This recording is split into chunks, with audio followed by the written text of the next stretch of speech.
আসসালামু আলাইকুম সবাইকে। আশা করি সবাই ভালো আছেন। আল্লাহ তাআলার রহমতে আমিও ভালো আছি। তো আমি আমার আগের ভিডিওতে দেখিয়েছি নতুন পান খেতে ঘাস পরিষ্কার করা এবং আজকে আমার ভিডিওতে দেখাবো নতুন পান খেতে পাটকাঠি দেওয়া বা সলি দেওয়া। বিভিন্ন জায়গায় বিভিন্ন মানুষ নানান ধরনের নাম ব্যবহার করে। তো মোটামুটি আমাদের এখানে এই নামটাই সবাই ইউজ করে। তো বলতে না বলতে আমি আমার পান খেতে চলে এসেছি এবং পান খেতে আসার পরে পাটকাঠিগুলা আগে খাড়া করে নিচ্ছি, যাতে পরবর্তীতে সুবিধা হয় বাঁধার জন্য আর কি।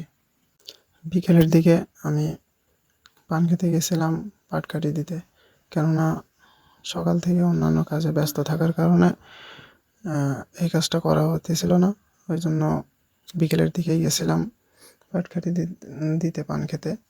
তো আপনারা দেখতে পাচ্ছেন আমি পান খেতে গিয়েই আগে পাটকাঠিগুলা মানে যেখানে যেখানে পান গাছ আছে সেখানে সেখানে খাড়া করে রেখে যাচ্ছি, যাতে করে পরবর্তীতে শুধু পাটকাঠিগুলা পুঁতে মানে পান গাছের সাথে বেঁধে দিতে পারি।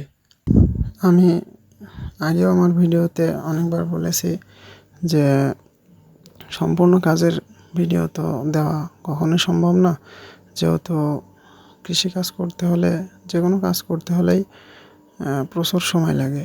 যেমন আমার এই পান খেতে একটা কাজ করতে হলে প্রচুর সময় লাগে।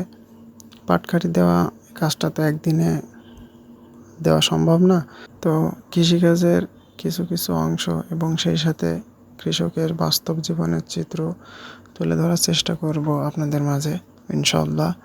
আমার পাটকাঠি খাড়া করার শেষ, তারপর আমি পাটকাঠির সাথে পান গাছগুলা বাঁধতে শুরু করলাম। আসলে নতুন পান খেতে পাটকাঠিগুলা একটু তাড়াতাড়ি দেওয়াই ভালো, কেননা পাটকাঠিগুলা তাড়াতাড়ি দিলে পান গাছগুলা দ্রুত বাড়ে। আমার পান খেতে এখনও অনেকগুলো কাজ বাকি আছে, যেহেতু নতুন পান ক্ষেত তো এখনও পর্যায়ক্রমে অনেকগুলো কাজ করতে হবে। তো আস্তে আস্তে সব কাজগুলাই দেখানোর চেষ্টা করবো ইনশাল্লাহ।